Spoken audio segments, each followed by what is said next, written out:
تو یہ حدیث صحیح بخاری اور صحیح مسلم کا میں حوالہ دے چکا. بخاری 4418، صحیح مسلم میں 7016 سے 7019 تک ورڈ بائی ورڈ کعب ابن مالک کی حدیث میں پڑھتا ہوں. آپ متوجہ ہو کر سنیں، انشاءاللہ آپ کو ٹیسٹ آئے گا. اگر میں زبانی بیان کرتا تو اس کا وہ مزہ نہیں تھا. کعب ابن مالک کے بیٹے کا بیان ہے کہ میں نے کعب رضی اللہ تعالی عنہ سے ان کے غزوہ تبوک میں شریک نہ ہو سکنے کا واقعہ سنا. اب یہ تین اصحاب تھے، کعب ابن مالک رضی اللہ تعالیٰ عنہ، دوسرے مرارہ بن ربیع اور تیسرے حلال بن امیہ. ان تینوں کا ذکر اس حدیث میں آ جائے گا. تو ان کا بیٹا کہتا ہے کہ میں نے اپنے باپ سے یہ واقعہ سنا.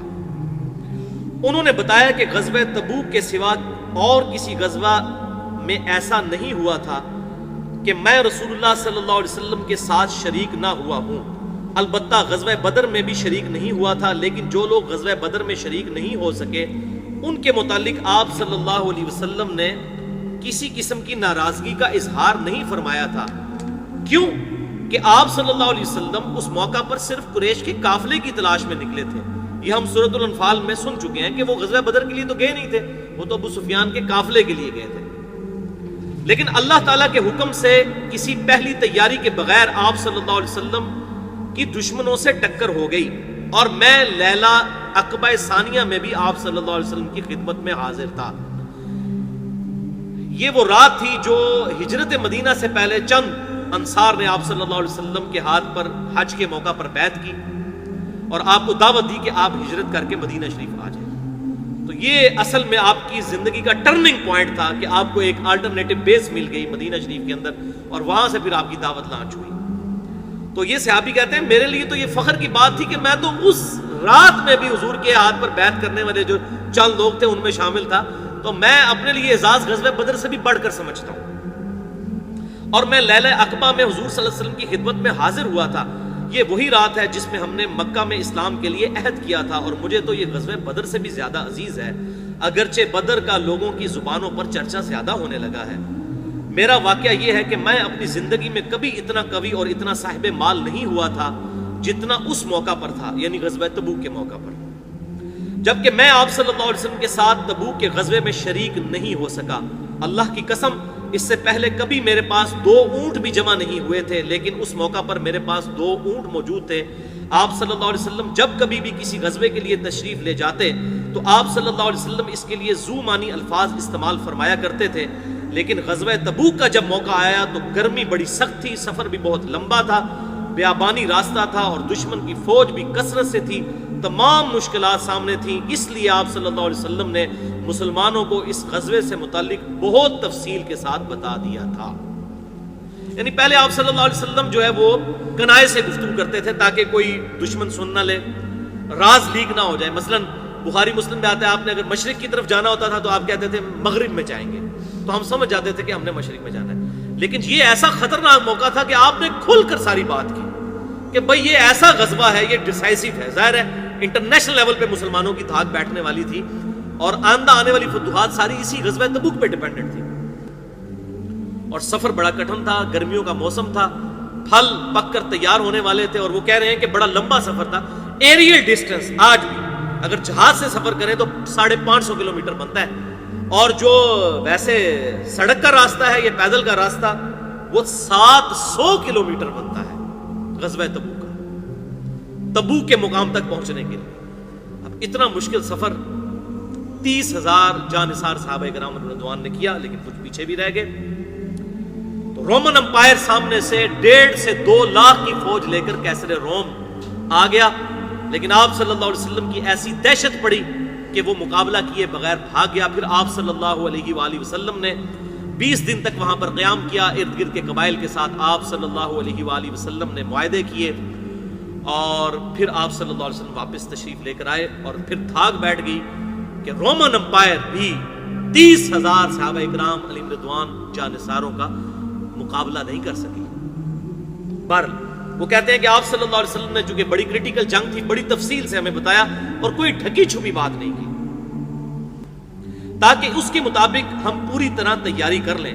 چنانچہ آپ صلی اللہ علیہ وسلم نے اس سمت کی بھی نشاندہی کر دی جدھر سے آپ کے جانے کا ارادہ تھا. مسلمان بھی آپ صلی اللہ علیہ وسلم کے ساتھ بہت تھے، اتنے زیادہ مسلمان تھے کہ کسی رجسٹر میں اگر ناموں کا لکھنا بھی ہوتا تو مشکل پڑ جاتا. کوئی بھی شخص اگر اس غزوے میں شریک نہ ہونا چاہتا تو وہ یہ خیال کر سکتا تھا کہ اس کی غیر حاضری کا کسی کو پتہ نہیں چلے گا. 30,000 لوگوں میں نہ کوئی کیمرے ہیں، نہ کوئی اس طریقے سے سسٹم ہے کہ آپ کسی کو وہ ڈیٹیکٹ کر سکیں اس حوالے سے کہ یہ فلاں آیا یا فلاں نہیں آیا. تو کہتے ہیں کہ اگر کوئی جان بوجھ کر بھی چھپ جاتا ہے اتنے ہزاروں کے مجمع میں تو پتہ نہ چلتا، سوائے اس کے کہ اللہ تعالیٰ وحی کے ذریعے آپ صلی اللہ علیہ وسلم کو آگاہ کر دیتا. ہاں اللہ تعالیٰ بتا دیتا تو یہ پتہ چل جاتا. تو اس حدیث سے یہ بات بھی پتہ چلی کہ صحابہ کا یہ عقیدہ تھا کہ آپ صلی اللہ علیہ وسلم کو اللہ کی طرف سے وحی کے ذریعے کوئی غیبی خبر پتہ چل جائے تو چل جائے، ورنہ آپ صلی اللہ علیہ وسلم خود سے غیب کو حاصل نہیں کر سکتے تھے. اس فرق کو سمجھ لیجئے. اور میں نے اسی حوالے سے 2 گھنٹے کی گفتگو کی ہے مسئلہ نمبر 6A کے نام سے، علم الغیب سے متعلق فرقہ وارانہ نظریات کا تحقیقی جائزہ. اس میں میں نے یہ حدیث کوٹ کی ہے غزوہ تبوک والی، یہ کہ صحابہ کا کیا عقیدہ تھا کہ اللہ تعالیٰ بتا دے تو پتہ چل جائے، ادروائز آپ صلی اللہ علیہ وسلم سے اگر وہ چھپنا چاہتا تو وہ چھپ سکتا تھا.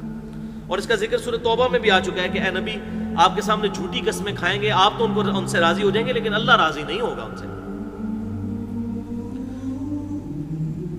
تو اس کی غیر حاضری کا کسی کو پتہ نہیں چلے گا سوائے اس کے کہ اس کے متعلق اللہ تعالیٰ وحی کے ذریعے آگاہ کر دے. آپ صلی اللہ علیہ وسلم اس غزوہ کے لیے تشریف لے جا رہے تھے تو پھل پکنے کا زمانہ تھا اور سایہ میں بیٹھ کر لوگ آرام کرتے تھے. آپ صلی اللہ علیہ وسلم بھی تیاریوں میں مصروف تھے اور آپ کے ساتھ مسلمان بھی، لیکن میں روزانہ سوچا کرتا تھا کہ کل سے میں بھی تیاری شروع کر لوں گا. اس طرح ہر روز اسی طرح ٹالتا رہا. مجھے اس کا یقین تھا کہ میں تیاری کر لوں گا، مجھے آسانیاں میسر ہیں. یوں ہی وقت گزرتا رہا اور آخر لوگوں نے اپنی تیاریاں مکمل بھی کر لیں اور آپ صلی اللہ علیہ وسلم مسلمانوں کو ساتھ لے کر روانہ بھی ہو گئے. لیکن تھیندے تھیندے تھی جاتا ہے بندہ. اسی لیے کہتے ہیں نا جب حق پتہ چلے فوراً قبول کرو. آپ صلی اللہ علیہ وسلم مسلمانوں کو ساتھ لے کر روانہ بھی ہو گئے. یہ 30,000 کے قریب لوگ تھے. اس وقت تک میں نے کوئی تیاری نہیں کی تھی. اس موقع پر بھی میں نے اپنے دل کو یہی کہہ کر سمجھایا کہ کل یا پرسوں تک تیاری کر ہی لوں گا اور پھر لشکر سے جا ملوں گا. کوچ کے بعد دوسرے دن میں نے تیاری کے لیے سوچا لیکن اس دن بھی کوئی تیاری نہیں کی. پھر تیسرے دن کے لیے سوچا اور اس دن بھی کوئی تیاری نہ کر سکا. یوں ہی وقت گزر گیا اور اسلامی لشکر بہت آگے چلا گیا. غزوہ میں شرکت میرے لیے بہت دور کی بات ہو گئی اور میں یہی ارادہ کرتا رہا کہ یہاں سے چل کر انہیں پالوں گا. کاش میں نے ایسا کر لیا ہوتا لیکن یہ میرے نصیب میں نہیں تھا. تو یہ بات یاد رکھیں، انسان سے جب برائی ہو جائے نا اس کے بعد اس کو اپنی تقدیر پر ڈالا جا سکتا ہے، لیکن برائی کرنے سے پہلے کوئی شخص نہیں کہہ سکتا جی میری تقدیر میں چونکہ یہ برائی لکھی ہے اس لیے میں اب کرنے لگا ہوں. یہ بات سمجھیے. بعد میں اس لیے ڈالا جا سکتا ہے وہ کی تو اپنے نفس کی وجہ سے ہے لیکن وہ تقدیر میں چیز تھی، یہ ڈٹرمنٹ بھی ہوگی کہ واقعی ویسا معاملہ ہوا. مثال کے طور پر اگر کوئی شخص فیل ہوتا ہے کسی سبجیکٹ کے اندر تو اپنی نااہلی کی وجہ سے ہوتا ہے، لیکن بعض اوقات ٹیچر کہتا ہے بھائی جو تیرے حالات ہیں تو نے فیل ہو جانا ہے، تو فیل ہو جائے تو کیا ٹیچر کو بلیم کرے گا؟ اپنے اعمال کی وجہ سے. تو اللہ تعالیٰ کا ڈیوائن وزڈم تو بہت بڑھ کر ہے. اللہ تعالیٰ کو مستقبل کے حالات پہلے سے پتہ ہے کہ ایسے معاملات ہوں گے تو یہ کیا کرے گا، نہ یہ کہ چونکہ اللہ نے نصیب میں لکھ دیا تھا اس لیے ان کے ساتھ ایسا ہوا. یہ عقیدہ نہیں ہے، ورنہ تو رسولوں کا مقدمہ، کتابوں کا مقدمہ ہی اسی بات پر قائم ہے کہ انسان جو کرتا ہے اپنی مرضی سے کرتا ہے. ہاں کچھ چیزیں واقعی ایسی ہیں جو اللہ نے انسان کے لیے مقدر کی ہیں اور ان کے بارے میں ہم سے پوچھا بھی نہیں جانا. ہمیں نہیں پوچھا جائے گا تیری آنکھیں جو ہیں ان کا رنگ یہ کیوں تھا، تیری عمر اتنی کیوں تھی، تیرے ماں باپ فلاں فلاں کیوں تھے. یہ تقدیر سے متعلق ہم سے سوال نہیں ہونے. ہاں جن چیزوں کا اللہ نے حکم دیا ہے، نماز پڑھو، حرام سے بچو، یہ ساری چیزیں ہمارے اختیار میں ہیں، ان کا ہمیں جواب دہی کرنی ہوگی، اللہ کے حضور پیشی ہوگی. تو کہتے ہیں میرے نصیب میں نہیں تھا. آپ صلی اللہ علیہ وسلم کے تشریف لے جانے کے بعد جب میں باہر نکلتا تو مجھے بڑا دکھ ہوتا، کیونکہ یا تو وہ لوگ نظر آتے تھے جن کے چہروں سے منافقت ٹپکتی تھی، یا پھر وہ لوگ نظر آتے تھے جنہیں اللہ نے معذور اور ضعیف قرار دے دیا تھا. تو یہ بڑی امبیرسمنٹ ہے. وہ کہتے ہیں مجھے جب باہر جن کو ہم منافق سمجھتے تھے وہی نظر آ رہے تھے تو مجھے ابھی میں بھی ان کے ساتھ ہو گیا ہوں. آج منو یہ دیہڑا ویکھنا پیا ہے کہ اے لوگ جنہوں کل تک اسی منافق کہتے ہیں آج میں بھی انہوں لسٹ شامل ہو گیا. تو کہتے ہیں یا تو منافق مجھے نظر آتے تھے یا وہ ضعیف بوڑھے لوگ معذور لوگ جن کو قرآن میں اللہ تعالیٰ نے کہہ دیا کہ وہ اگر قتال میں نہ بھی نکلے تو خیر ہے، تو کہتے ہیں یا وہ نظر آتے تھے اور میں ہٹا کٹا تھا اس کے باوجود میں نہیں گیا، تو یا منافق مجھے نظر آتے تھے اور مجھے بڑی کوفت ہوتی تھی کہ میرا شمار کن لوگوں میں ہو رہا ہے۔ یہ ان کے ایمان کی نشانی تھی کہ ان کو اندر سے ایمان پنچ کرتا تھا، جو صحیح مسلم میں حدیث ہے، گناہ وہ جو تیرے دل میں کھٹکے اور تو اس بات سے آر محسوس کرے کہ لوگ اس پر مطلع ہوں۔ تو گناہ تو دل میں کھٹکتا ہے، دل بہت بڑا مفتی اللہ نے بنایا ہے، سب سے بڑا فتویٰ تو اس کا ہوتا ہے۔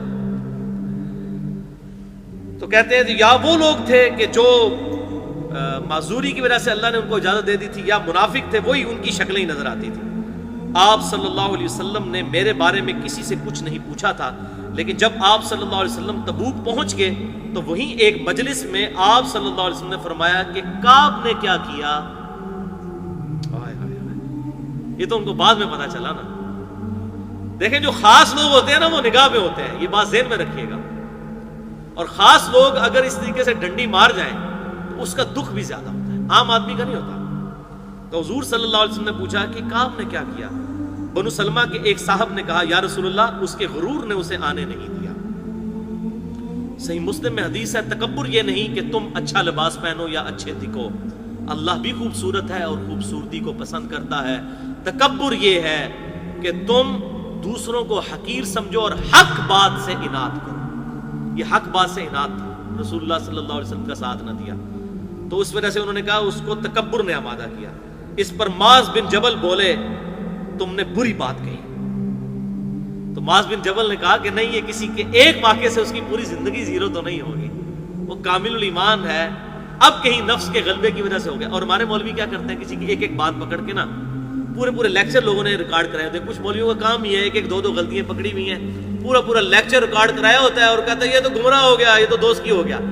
حالانکہ یہ جو مولوی اس قسم کی حرکتیں کر رہے ہیں، میں ان کا پوسٹ مارٹم کروں تو میں ایک ایک نہیں ان کی 100 باتیں نکال لوں، لیکن اس طرح نہیں ہوتا کہ کسی کی ایک یا دو غلطیاں پکڑ کے آپ اس کو زیرو سے ملٹیپلائی کرتے ہیں۔ ایک یا دو غلطیوں کی وجہ سے تو پھر صحابہ کے ساتھ بھی آپ دیکھ لیں کیا ہوا۔ تو معاذ ابن جبل نے فوراً صفائی دی کہ نہیں، اگر یہاں نہیں آیا تو باقی مارکوں میں تو ساتھ ہی تھا، تو تم ایسی بات نہ کرو، تم نے بڑی بری بات کی ہے۔ یہ بات کہہ کر معاذ بن جبل بولے تم نے بری بات کہی یا رسول اللہ صلی اللہ علیہ وسلم، اللہ کی قسم ہمیں کعب کے متعلق خیر کے سوا اور کچھ معلوم نہیں۔ تو انہوں نے گواہی بھی دے دی کہ یا رسول اللہ صلی اللہ علیہ وسلم میں گواہی دیتا ہوں کہ وہ ایمان والا ہے، لیکن آپ صلی اللہ علیہ وسلم خاموش رہے، آپ نے نہ تصدیق کی، نہ ان کو کچھ کہا، نہ ان کو کچھ۔ ظاہر ہے حضور کو دکھ تو تھا کہ اس نے کیا کیا۔ اس چیز کو میں بھی فیل کر سکتا ہوں، جو یہ ہمارے ریگولر لسنر ہے لیکچر میں جب نہ ہے نا، مجھے بھی بڑی اس وقت تکلیف ہوتی ہے، اگر کوئی عام آدمی نہیں آتا خیر ہے۔ تو یہ دعوت کے میدان میں جو بندہ جڑتا ہے نا، اس کو یہ بات پتہ چلتی ہے کہ جو خاص لوگ ہیں ان سے کیوں سرزنش ہوتی ہے، پھر ان سے سختی بھی ہوتی ہے۔ اللہ رسول اللہ صلی اللہ علیہ وسلم نے کچھ نہیں فرمایا اور خاموش رہے۔ جب مجھے معلوم ہوا کہ آپ صلی اللہ علیہ وسلم واپس تشریف لا رہے ہیں تو اب مجھ پر فکر سوار ہوا اور میرا ذہن کوئی ایسا جھوٹا بہانہ تلاش کرنے لگا جس سے میں کل آپ صلی اللہ علیہ وسلم کی ناراضگی سے بچ جاؤں۔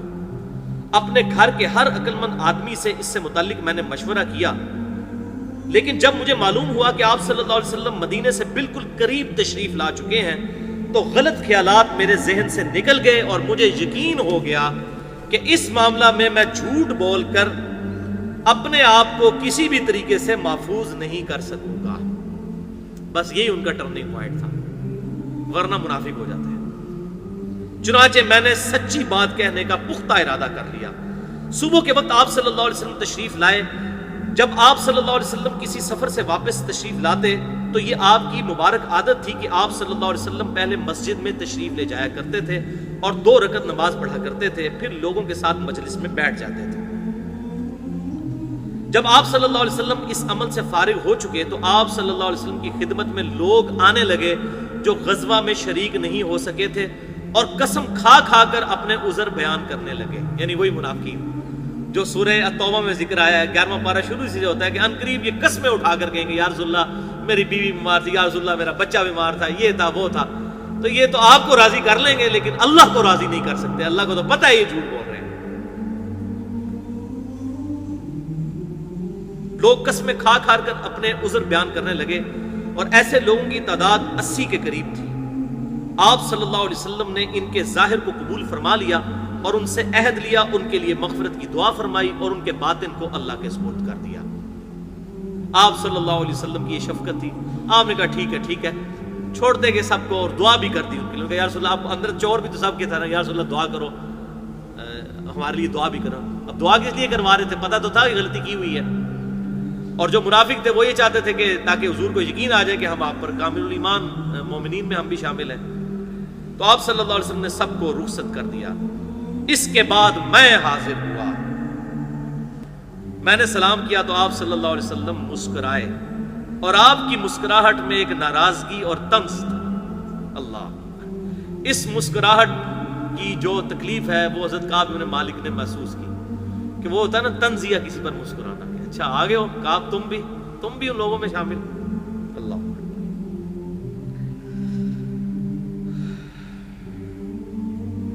آپ نے فرمایا آؤ، میں چند قدم چل کر آپ کے سامنے بیٹھ گیا۔ آپ صلی اللہ علیہ وسلم نے مجھ سے دریافت فرمایا کہ تم غزوہ میں کیوں شریک نہیں ہوئے؟ کیا تم نے کوئی سواری نہیں خریدی تھی؟ میں نے عرض کیا میرے پاس سواری موجود تھی، خدا کی قسم اگر میں آپ کے سوا کسی دنیا دار شخص کے سامنے بیٹھا ہوا ہوتا تو کوئی نہ کوئی بہانہ گھڑ کر اس کی ناراضگی سے بچ سکتا تھا۔ مجھے خوبصورتی کے ساتھ گفتگو کرنے کا سلیقہ بھی معلوم ہے، لیکن اللہ کی قسم یا رسول اللہ صلی اللہ علیہ وسلم، مجھے یقین ہے کہ اگر آج میں آپ صلی اللہ علیہ وسلم کے سامنے کوئی جھوٹا عذر بیان کر کے آپ کو راضی کر بھی لوں تو جلد اللہ تعالیٰ آپ کو مجھ سے ناراض کر دے گا۔ جھوٹ تو میں بول رہا ہوں گا، اللہ آپ کو وحی کے ذریعے بتا دے گا کہ یہ بھی منافق ہے، اس نے یہ جھوٹ بولا ہے آپ سے۔ اس کی بجائے اگر میں آپ سے سچی بات بیان کروں تو یقیناً آپ کو میری طرف سے ناراضگی تو ہوگی، لیکن اللہ سے مجھے معافی ملنے کی امید ہو جائے گی۔ یہ ہے ایمان۔ کہتے ہیں یا رسول اللہ صلی اللہ علیہ وسلم وقتی طور پہ آپ کی ناراضگی کا سامنا ہوگا، لیکن میں شریعت کی پابندی کو پورا کروں گا۔ اللہ تعالیٰ آپ کو اگر اس معاملے میں ناراض کرے گا تو اس معاملے میں ہو سکتا ہے اللہ تعالیٰ میری توبہ قبول کر کے آپ کو راضی کر دے مجھ سے۔ نہیں، اللہ کی قسم مجھے کوئی عذر نہیں تھا، اللہ کی قسم اس وقت سے پہلے میں کبھی اتنا فارغ البال نہیں تھا، اور پھر بھی میں آپ صلی اللہ علیہ وسلم کے ساتھ شریک نہیں ہو سکا۔ آپ صلی اللہ علیہ وسلم نے فرمایا اچھا اب تم یہاں سے چلے جاؤ یہاں تک کہ اللہ تعالیٰ تمہارے بارے میں کوئی فیصلہ صادر فرمائے۔ تو حضور صلی اللہ علیہ وسلم نے باقیوں کا تو عذر قبول کر لیا، ان کے بارے میں کہا کہ اب تم جاؤ، اللہ تعالیٰ جانے اور اس کا معاملہ، میں اب اس معاملے میں نہیں پڑوں گا۔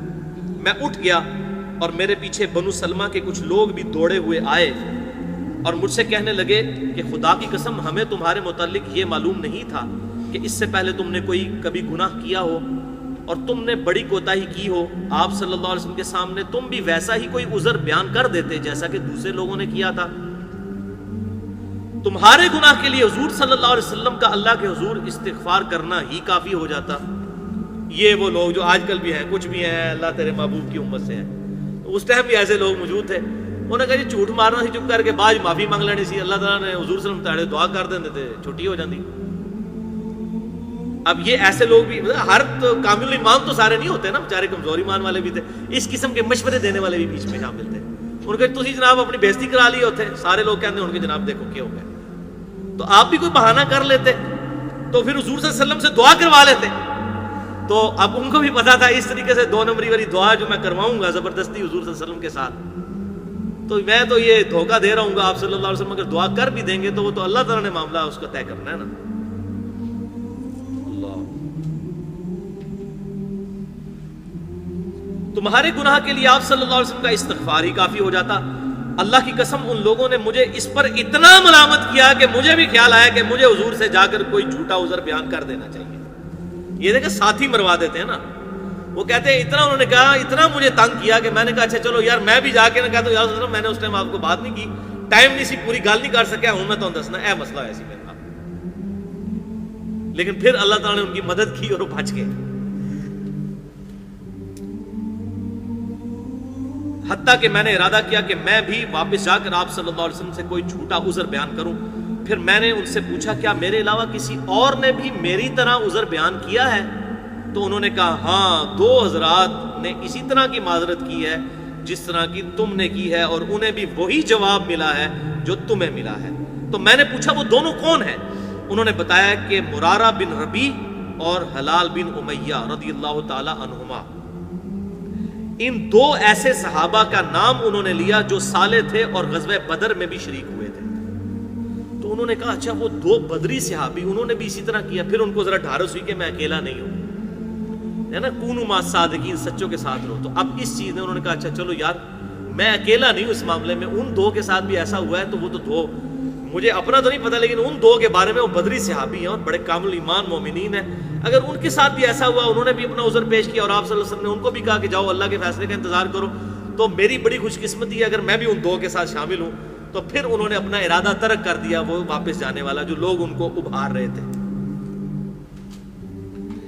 ان کا طرز عمل میرے لیے نمونہ بن گیا، چنانچہ انہوں نے جب ان بزرگ صحابہ کا نام لیا تو میں اپنے گھر چلا آیا، اور آپ صلی اللہ علیہ وسلم نے لوگوں کو ہم سے بات چیت کرنے کی ممانعت کر دی، یعنی مقاطع کر دیا، سوشل بائیکاٹ کر دیا، تمام صحابہ کو حکم دے دیا آپ صلی اللہ علیہ وسلم نے کہ اب ان کے نہ تو سلام کا جواب کوئی دے گا نہ ان کے ساتھ کوئی بات کرے گا، سوشل بائیکاٹ ہے اب ان کا، ان کے ساتھ کسی نے کوئی بات نہیں کرنی۔ یہ بہت بڑا امتحان تھا، اور ظاہر ہے کہ ایک مسلمان معاشرے میں جہاں پر ایک جماعتی زندگی ہوتی ہے وہاں پر اس طریقے سے لوگوں کی اصلاح کے لیے ایسا بائیکاٹ کرنا ضروری ہو جاتا ہے۔ تو سوشل بائیکاٹ ان کا ہو گیا اس اسلامی معاشرے کے نظم و ضبط کو قائم کرنے کے لیے۔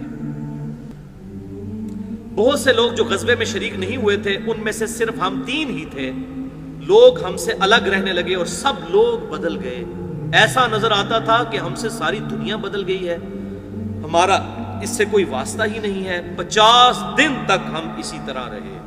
یہ 50 دن بڑا ٹائم ہے اس حالت میں ایک کامل الایمان صحابی کے لیے گزارنا، کہ نہ حضور سلام کا جواب دیں اور نہ صحابہ دیں، نہ کوئی بات کرنے کے لیے تیار ہو۔ اللہ، میرے 2 ساتھیوں نے تو اپنے گھروں سے نکلنا ہی چھوڑ دیا تھا، بس روتے ہی رہتے تھے، لیکن میرے اندر ہمت تھی، میں باہر نکلتا تھا، مسلمانوں کے ساتھ نماز میں بھی شریک ہوتا تھا اور بازاروں میں بھی گھوما کرتا تھا، لیکن مجھ سے کوئی بولتا نہیں تھا۔ میں آپ صلی اللہ علیہ وسلم کی خدمت میں حاضر بھی ہوتا تھا، آپ کو سلام بھی کرتا تھا۔ جب آپ صلی اللہ علیہ وسلم نماز کے بعد مجلس میں بیٹھتے تو میں اس جستجو میں لگا رہتا کہ دیکھوں آپ صلی اللہ علیہ وسلم میرے سلام کا جواب دیتے ہیں یا نہیں۔ میں آپ صلی اللہ علیہ وسلم کے مبارک ہونٹوں کی طرف بھی دیکھتا رہتا کہ ہلتے ہیں یا نہیں۔ یہ اب ناراضگی کا آپ ذرا اندازہ لگائیں۔ پھر آپ صلی اللہ علیہ وسلم کے قریب ہی میں نماز پڑھتا اور آپ کو نماز میں کنکھیوں سے دیکھتا رہتا۔ جب میں اپنی نماز میں مشغول ہو جاتا تو حضور صلی اللہ علیہ وسلم میری طرف دیکھتے تھے، لیکن جو ہی میں آپ کی طرف دیکھتا آپ رخ انور پھیر لیتے۔ اب حضور صلی اللہ علیہ وسلم، اب آگ تو دونوں طرف لگی ہوئی تھی، ظاہر ہے حضور کے صحابی تھے، حضور کو دل میں تو محبت تھی، حریص علیکم بالمؤمنین رؤوف الرحیم۔ تو آپ صلی اللہ علیہ وسلم جب وہ نہیں دیکھ رہے ہوتے تھے حضور پھر ان کی طرف دیکھ رہے ہوتے، جیسے ہی وہ دیکھتے تھے حضور اپنی ناراضگی اظہار کرتے تھے، یہ شو کروانے کے لیے کہ میں تیری طرف نہیں دیکھ رہا۔ جب میں اپنی نماز میں مشغول ہو جاتا تو آپ صلی اللہ علیہ وسلم میری طرف دیکھتے، لیکن جو ہی میں آپ کی طرف دیکھتا آپ رخ انور پھیر لیتے۔ آخر جب اس طرح لوگوں کی بے رخی بڑھتی ہی گئی تو میں ایک دن ابو قتادہ کے باغ کی دیوار پر چڑھ گیا، وہ میرے چچا زاد بھائی تھے اور مجھے ان سے بڑا گہرا تعلق تھا۔ میں نے انہیں سلام کیا، لیکن اللہ کی قسم انہوں نے بھی میرے سلام کا جواب نہ دیا۔ میں نے کہا ابو قتادہ تمہیں اللہ کی قسم کیا تم جانتے نہیں اللہ اور اس کے رسول سے مجھے کتنی محبت ہے؟ انہوں نے کوئی جواب نہیں دیا۔ میں نے دوبارہ ان سے یہی سوال کیا اللہ کی قسم دے کر، لیکن پھر بھی وہ خاموش رہے۔ پھر میں نے تیسری دفعہ اللہ کا واسطہ دے کر ان سے یہی سوال کیا۔ اس مرتبہ انہوں نے صرف اتنا کہا اللہ اور اس کا رسول بہتر جانتے ہیں۔ جواب ان کو بھی نہیں دیا۔ وہ اب کہہ رہے ہیں میں اللہ اور اس کے رسول سے محبت کرنا، ان کا اللہ اور اس کا رسول بہتر جانتے ہیں، جو معاملہ کرنا ہے تیرے ساتھ۔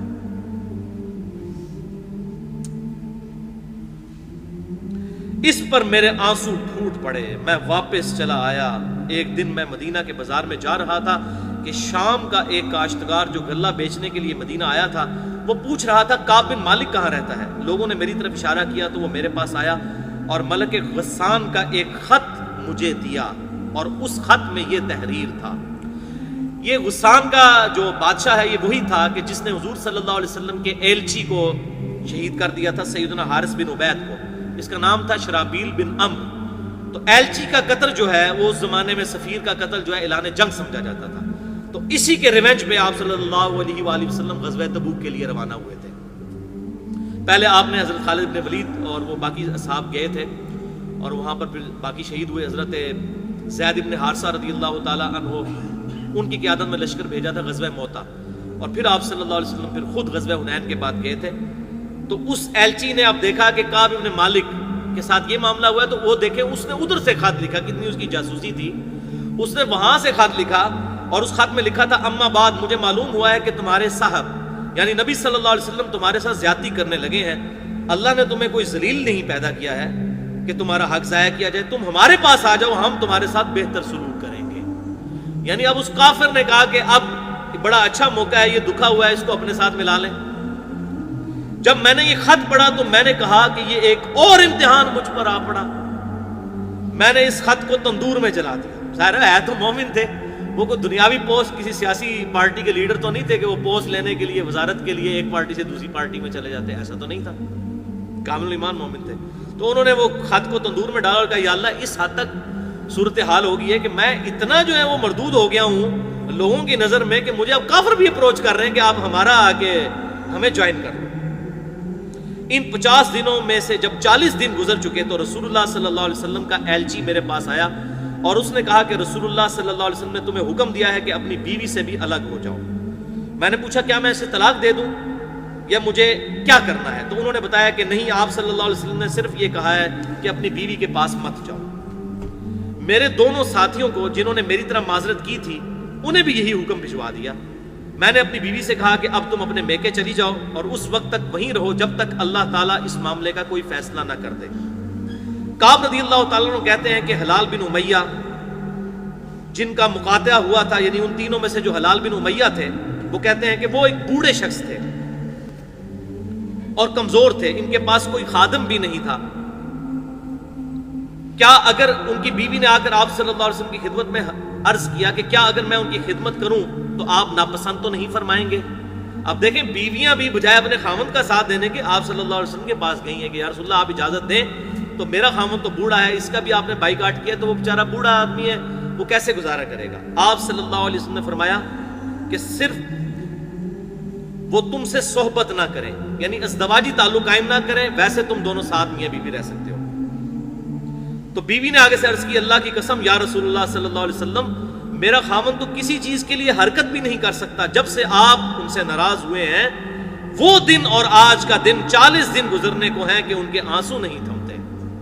تو یا رسول اللہ صلی اللہ علیہ وسلم بیوی کی اس کو کہاں سے ہوش, تو 40 دن سے اس کے آنسو نہیں. یہ ہے جناب جو بخاری مسلم کی حدیث ہے, تم اس وقت تک تم میں سے کوئی مؤمن ہی نہیں ہو سکتا جب تک کہ میں اسے اس کے ماں باپ اولاد اور سب لوگوں سے بڑھ کر عزیز نہ ہو جو. یہ اس کی پریکٹیکل مثال ہے. یہاں لوگ کہتے ہیں جناب داڑھی اس لیے نہیں رکھتا کہ بیوی منع کرتی ہے. بیوی جناب داڑھی نہیں رکھنے دیتی, اور اوتھے تسی دیکھ لو جناب بیوی کیا کہہ رہی ہے کہ وہ میرے قریب آنا تو دور کی بات, اس کے تو آنسو نہیں رک رہے جب سے آپ ناراض ہیں. میرے گھر کے بعض لوگوں نے مجھے کہا, اب دیکھیں یہ پھر مشورہ دینے والے آ گئے ہیں, انہوں نے کہا کہ جس طرح حلال بن امیہ کی بیوی نے ان کی خدمت کی اجازت مانگ لی ہے تو تم بھی جا کر حضور سے اجازت لے لو کہ تمہاری بیوی بھی تمہاری خدمت کر لیا کرے. یہ مشورہ دینے والے جو لوگ ہوتے ہیں نا, اپنی طرف سے بیچارے مخلص ہوتے ہیں لیکن وہ کسی کا بیڑا غرق بھی ہو سکتا ہے اس معاملے میں. تو انہوں نے کہا اللہ کی قسم میں کبھی بھی رسول اللہ سے ایسی اجازت نہیں لوں گا, میں جوان ہوں معلوم نہیں, جب اجازت لینے جاؤں تو حضور مجھے کیا کہہ دیں کہ ہاں جی تنو تو اجازت نہیں ہو, تو بڑھا آدمی سی میں نے اس لیے اجازت دی, تو جوان آدمی 35 سال تیری عمر ہے تو کہہ رہا ہے کہ مجھے بیوی خدمت کے لیے چاہیے. اس طرح 10 دن اور گزر گئے یعنی 50 دن. اور جب سے آپ صلی اللہ علیہ وسلم نے ہم سے بات چیت کرنے کی ممانعت فرمائی تھی اس کے 50 دن پورے ہو گئے. 50ویں رات کی صبح کو جب میں فجر کی نماز پڑھ چکا اور اپنے گھر کی چھت پر بیٹھا ہوا تھا,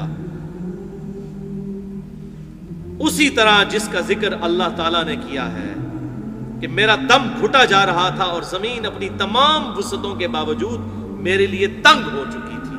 وہ کہتے ہیں یہ حالت میری 50ویں دن تھی جو اللہ تعالیٰ نے ذکر کیا. حتی اذا ضاقت علیہم الارض بما رحبت وضاقت علیہم انفسهم وظنوا ان لا ملجأ من اللہ الا الیہ, کہ زمین اپنی وسعت کے باوجود ان پر تنگ ہو چکی تھی. کہتے ہیں یہ حالت میری ہو چکی تھی, اللہ نے بھی ذکر کیا قرآن میں, واقعی میری حالت یہی تھی. 50 دن پورے ہو گئے لیکن ان مع العسر یسرا, ہر مشکل کے بعد آسانی آ جاتی ہے. اب آسانی آئی۔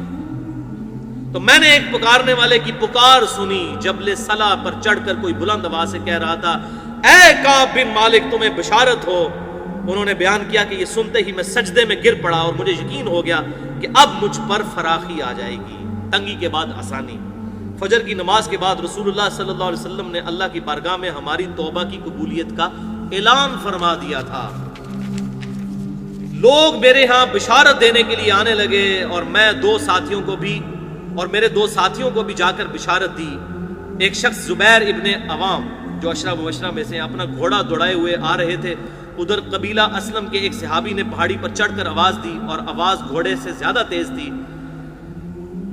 جن صحابی نے صلا پہاڑی پر آواز دی تھی، جب وہ میرے پاس بشارت دینے کو آئے تو میں نے اپنے دونوں کپڑے اتار کر بشارت کی خوشی میں انہیں دے دیے، اور اللہ کی قسم اس وقت ان دو کپڑوں کے سوا میرے پاس کوئی اور پہننے کی چیز نہیں تھی۔ میں نے اب یعنی پہننے کی چیز مراد ہے کہ کوئی اچھے کپڑے نہیں تھے، وہی اچھے کپڑے تھے۔ میں نے اپنے ساتھی ابو قتادہ سے 2 کپڑے مانگ کر پہنے اور حضور صلی اللہ علیہ وسلم کی خدمت میں حاضر ہوا۔ یعنی اب ان کی غیر موجودگی میں اناؤنسمنٹ ہوئی تھی کہ ان کی توبہ قبول ہے۔ اب یہ پہلی دفعہ پیش ہونے جا رہے ہیں، یہ ڈراپ سین ہے۔ جوگ در جوگ لوگ مجھ سے ملاقات کرتے جاتے تھے اور مجھے توبہ کی قبولیت پر بشارت دیتے جاتے تھے، کہتے تھے اللہ کی بارگاہ میں توبہ کی قبولیت مبارک ہو۔ اچھا، حضرت کعب کو یہ نہیں پتا تھا کہ ہمارے لیے آیتیں نازل ہو گئی ہیں، وہ یہ تھا کہ حضور کو وحی خفی کے ذریعے بتا دیا گیا ہے۔ ان کو کیا پتا تھا کہ کتنی بڑی خوش نصیبی ہونے والی ہے۔ کعب کہتے ہیں کہ آخر میں مسجد میں داخل ہوا، حضور صلی اللہ علیہ وسلم تشریف رکھتے تھے، چاروں طرف صحابہ کا مجمع تھا۔ سیدنا طلحہ بن عبید اللہ، یہ بھی عشرہ مبشرہ میں سے ہیں، دوڑ کر میری طرف بڑھے اور مجھ سے مصافحہ کیا اور مبارک دی۔ اللہ کی قسم وہاں موجود مہاجرین میں سے کوئی بھی شخص ان کے سوا میری طرف نہ آیا۔ طلحہ کا یہ احسان میں کبھی نہیں بھولوں گا۔ پھر کہتے ہیں کہ جب میں نے رسول اللہ صلی اللہ علیہ وسلم کو سلام کیا تو آپ صلی اللہ علیہ وسلم نے فرمایا، اور آپ صلی اللہ علیہ وسلم کا چہرہ مبارک خوشی اور مسرت سے دمک اٹھا تھا، اس مبارک دن کے لیے تمہیں بشارت ہو اے کعب، جو تمہاری عمر کا سب سے مبارک دن ہے۔ کعب کہتے ہیں میں نے عرض کیا یا رسول اللہ صلی اللہ علیہ وسلم، یہ بشارت آپ کی طرف سے ہے یا اللہ کی طرف سے ہے؟ اللہ، تو آپ نے فرمایا اللہ کی طرف سے۔ آپ صلی اللہ علیہ وسلم اتنے خوش تھے، اور آپ صلی اللہ علیہ وسلم جب کسی بات پر خوش ہوتے تھے تو چہرہ مبارک روشن ہو جاتا تھا جیسا کہ چاند کا ٹکڑا ہو۔ آپ صلی اللہ علیہ وسلم کی مسرت ہم چہرہ مبارک پر سمجھ جایا کرتے تھے۔ پھر جب میں آپ صلی اللہ علیہ وسلم کے سامنے بیٹھ گیا تو عرض کیا یا رسول اللہ صلی اللہ علیہ وسلم، اپنی توبہ کی قبولیت کی خوشی میں اپنا تمام مال اللہ اور اس کے رسول کی راہ میں صدقہ کرتا ہوں۔ آپ صلی اللہ علیہ وسلم فرمایا لیکن کچھ مال اپنے پاس بھی رکھ لو، یہ زیادہ بہتر ہے۔ میں نے عرض کیا پھر میں خیبر کا حصہ اپنے پاس رکھتا ہوں جو یعنی مال غنیمت میرے سے ملا تھا۔ پھر میں نے عرض کیا یا رسول اللہ صلی اللہ علیہ وسلم، اللہ تعالیٰ نے مجھے سچ بولنے کی وجہ سے نجات دی، اب میں اپنی توبہ کی قبولیت کی خوشی میں آپ سے یہ وعدہ کرتا ہوں کہ جب تک زندہ رہوں گا سچ کے سوا کوئی بات زبان سے نہیں نکالوں گا۔ سچ نے مجھے آج نجات دی ہے۔ بس اللہ کی قسم جب سے میں نے آپ صلی اللہ علیہ وسلم کے یہ سامنے عہد کیا، میں کسی ایسے مسلمان کو نہیں جانتا جسے اللہ تعالیٰ نے سچ بولنے کی وجہ سے اتنا نوازا ہو جتنی نوازشات مجھ پر سچ بولنے کی وجہ سے کی۔ جب سے میں نے آپ صلی اللہ علیہ وسلم کے سامنے یہ عہد کیا، پھر آج تک کبھی جھوٹ بولنے کا ارادہ بھی نہیں کیا، اور مجھے امید ہے کہ اللہ تعالیٰ باقی زندگی بھی مجھے اس گناہ سے محفوظ رکھے گا انشاءاللہ۔ اللہ تعالیٰ ہمیں بھی جھوٹ کے گناہ سے محفوظ رکھے۔ اور اللہ تعالیٰ نے اپنے رسول صلی اللہ علیہ وسلم پر پھر وہ آیات نازل فرمائیں، وہی آیات جو ہم پڑھ چکے ہیں۔ لقد تاب اللہ علی النبی والمہاجرین، یہ سورۃ التوبہ آیت نمبر 117 اور 118، یہ حضرت کعب نے پھر تلاوت کی اور پھر کہا کہ اللہ نے پھر یہ فرمایا وَكُونُوا مَعَ الصَّادِقِينَ، سچوں کے ساتھ ہو جاؤ۔ اللہ کی قسم اللہ کی طرف سے اسلام کے لیے ہدایت کے بعد میری نظر میں حضور صلی اللہ علیہ وسلم کے سامنے اس سچ بولنے سے بڑھ کر اللہ کا مجھ پر کوئی اور انعام نہیں تھا۔ میں نے جھوٹ نہیں بولا، اس طرح اپنے آپ کو ہلاکت سے بچا لیا، جیسا کہ جھوٹ بولنے والے ہلاک ہوئے تھے میں اس ہلاکت سے بچ گیا۔ نزول وحی کے زمانہ میں جھوٹ بولنے والوں پر اللہ تعالیٰ نے اتنی شدید وعید فرمائی جتنی شدید کسی دوسرے پر نہیں کی تھی، اور پھر انہوں نے وہ آیات پڑھی سورۃ التوبہ کی کہ اللہ تعالیٰ نے حضور صلی اللہ علیہ وسلم پر یہ وحی کی کہ عنقریب منافق اگر جھوٹے بہانے کریں گے تو میری اللہ نے تعریف کی، اور ان منافقین کو اللہ تعالیٰ نے ان پر لعنت فرمائی، ان پر برائی سے ان کا ذکر کیا۔ کعب نے بیان کیا چنانچہ ہم 3 ان لوگوں کے معاملے سے جدا رہے، یعنی ہم ان منافقین میں شامل نہیں ہوئے کہ جنہوں نے حضور صلی اللہ علیہ وسلم کے سامنے جھوٹی قسمیں کھائی تھیں اور آپ صلی اللہ علیہ وسلم نے ان منافقین کی باتیں مان بھی لی تھی، ان سے بیعت بھی لے لی تھی اور ان کے لیے طلب اور مغفرت بھی فرمائی تھی، ہمارا معاملہ آپ صلی اللہ علیہ وسلم نے چھوڑ دیا اور اللہ تعالیٰ نے خود اس کا فیصلہ فرمایا اور ہماری توبہ قبول کی، الحمدللہ۔ یہ بھائیو پوری حدیث ہے سیدنا کعب ابن مالک رضی اللہ تعالیٰ عنہ کا یہ پرسوز واقعہ۔ یہ میں نے اس لیے پورا بیان کیا کہ یہ ڈاکٹر اسرار صاحب نے بھی اپنی تفسیر کے دوران اس واقعے کو سکپ کیا اور انہوں نے کہا کہ یہ واقعہ آپ خود تفہیم القرآن میں پڑھ لیں، بلکہ مجھے بڑی حیرانگی ہوئی، انہوں نے کہا کہ بخاری مسلم تو آپ کو شاید نہ مل سکے تو آپ تفہیم القرآن میں سے پڑھ لیں۔ تو اب ظاہر ہے اس زمانے کی بات ہے، اب الحمدللہ بخاری مسلم کے ترجمے ہو چکے ہیں، ہر بندے کے ہاتھ میں آ چکی ہے۔ وہ 98 کی بات تھی، آج ہم 4 اکتوبر 2014 کو بیٹھے ہوئے ہیں یہاں پر۔ اللہ تعالیٰ سے دعا ہے کہ ہمیں صحابہ کرام علیہم رضوان کے نقش قدم پر چلنے کی توفیق عطا فرمائے۔ آج کے درس میں جتنی حق باتیں ہیں اللہ تعالیٰ ہمارے دلوں میں راسخ فرمائے، اگر جذبات میں میرے منہ سے کوئی غلط بات نکل گئی تو اللہ تعالیٰ ہمارے دلوں سے معاف کر دے، ہمیں کتاب و سنت کی تعلیمات پر عمل کر کے دوسرے بھائیوں تک پہنچانے کی توفیق عطا فرمائے۔ سبحانک اللہم و بحمدک، اشہد ان لا الہ الا انت، استغفرک و اتوب الیک، وما علینا الا البلاغ المبین۔